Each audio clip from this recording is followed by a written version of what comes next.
Inside Infinite June dropped last night, and honestly, this one has a lot of good info. Lately, I haven't really been covering the Inside Infinite blogs because, if I'm being honest with you guys, I think a lot of the recent ones have been pretty wordy and didn't necessarily have a lot of meat to them, but this one actually has some stuff I want to talk about, so let's jump right in. Right off the bat, they talk about how seasons are going to play a huge part in Halo Infinite and are going to be the framework for content in Infinite. We're going to get new seasons roughly every 3 months that are going to be the big updates for the game, and they're going to include gameplay content, new events, new systems, new customizations, new progressions, new, as they put it in the blog post. These are going to be fluid seasons, and what that basically means is they're going to try and learn what works and doesn't work, so that even if season 1 per se has stuff that the player base doesn't really like, in season 3 or 4 they can improve upon that and give us more of the parts of the season that we like and less of parts of the season that we don't like. I think this is pretty exciting because if we give good feedback and they're able to take that and improve upon the seasons, we could end up with a really cool live service model. They also reiterated that these seasons are not going to just be progression and customization content. It's going to have a lot of big features and small features that are going to continue to add Halo Infinite over time. They really felt that 3 months is a good amount of time, as it gives the player a good amount of time to experience and explore the seasonal content. It also keeps these seasons fun and refreshing as you continue to get new ones and you're not just stuck on the same season for months and months and months on end. They also confirmed that you don't have to wait 3 months for bug fixes. Obviously, not every single bug in the world will be instantly fixed, but the really big bugs and anything that's game breaking, they are going to fix as fast as possible. I didn't see it in the blog post, but I also hope that this means that we can get balance patches in between seasons if a new weapon or a vehicle or a map is really unbalanced and they need to kind of work on that. They had a really cool quote here that I'm just going to read, and it says that we want players to have cool content, activities, events, and rewards over the course of a season, but we do not want to demand that players play a ton of hours every week of the season to complete everything. We want players having fun in Halo,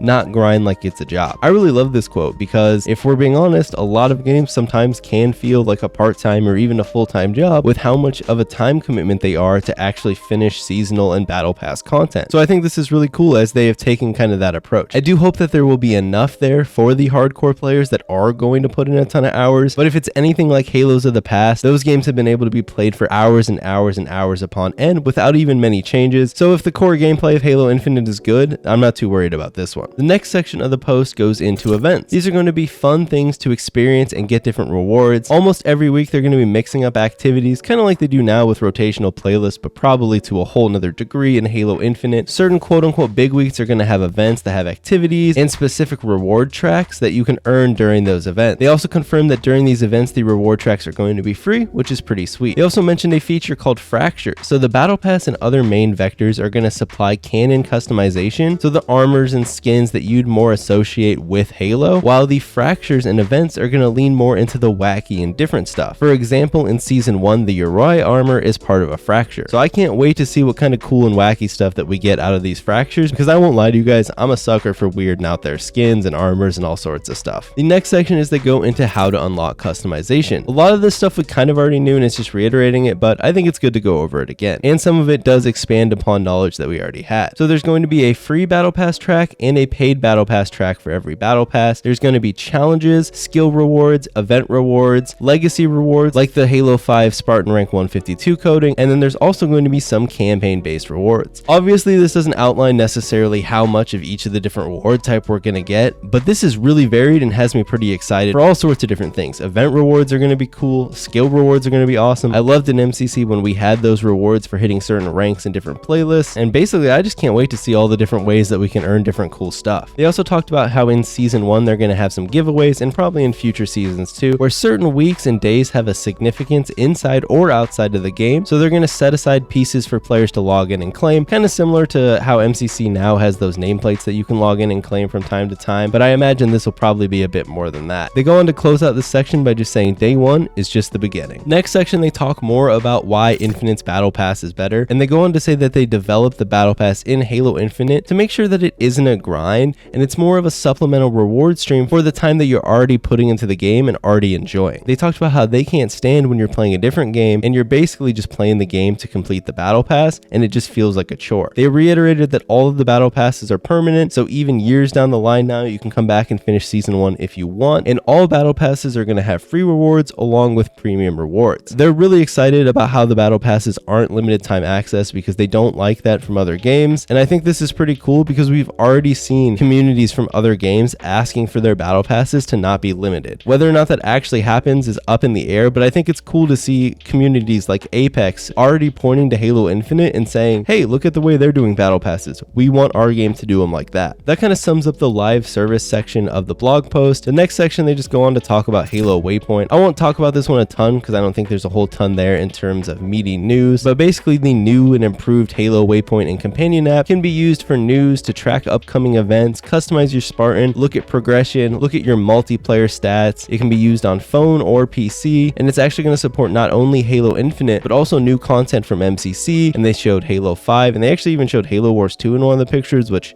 I just thought was kind of funny since Halo Wars 2 kind of doesn't really get support at the moment. But I don't know, I'm sure there's some Halo Wars 2 stuff in there. They go on to mention that they want Halo Waypoint to kind of capture the feel of old Bungie.net, where you would hop on there to look at your multiplayer stats from the night before and look up your friends' multiplayer stats and all sorts of cool stuff that I will admit I definitely did during the Halo 3 days. I do really hope though that we get a good, robust in-game stat system, and it's not all on Halo Waypoint, because while I do love the in-depth stats that things like Bungie.net gave us back in the day, I think it's a lot cooler when that stuff is just in the game and it's just easier and more convenient to access. But I'll hold judgment on this one, we'll wait and see. And that's pretty much it for the section on Halo Waypoint. They also had a little section called Tales from the Trenches. Not really much here, it was just some quotes from different developers, but I thought there was a couple funny things in here. So they talked about how they kind of reflect on how their playtest flights go, and they're using a modification of the classic sailboat retrospective, which is where you list good things or bad things that impacted a project. But since this is for Halo, they called it Pelican retrospectives, and they have the Marines, which are the good things, and the shade turrets, which are the bad things. This isn't a big deal at all, I just thought it was kind of funny. There's also a quote a little bit further down in Tales from the Trenches where basically Mint Blitz just gets a shout out, and I don't know, that's just kind of cool to see the developers acknowledging some of the bigger members from the community. And then kind of closing it out, they have a section called Heroes Old and New, where they go on to tell us that the first season of Halo Infinite is going to be called Heroes of Reach, and they go on to talk about how they are trying to deeply root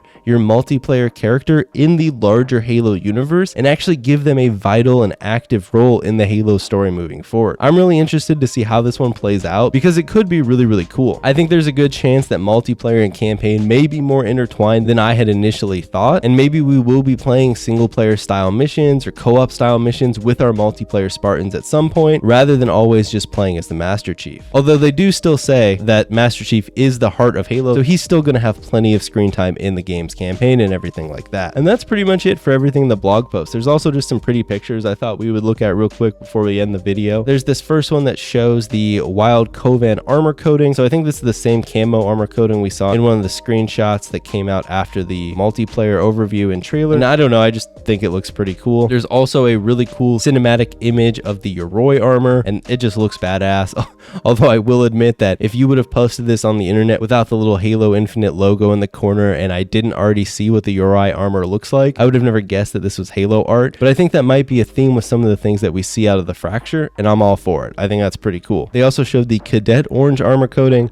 Honestly, kind of just a basic orange armor coating with maybe a little dirtiness to the bottom of it. Nothing too special. And that's pretty much it. There's some concept art here toward the bottom that looks pretty nice. And yeah, I hope you guys enjoyed the video. If you did, you know what to do. If you guys want to catch me live, I stream on Twitch Tuesdays, Thursdays, and Saturdays. Other than that, follow me on Twitter and Instagram. And with that said, I'll see you all next time.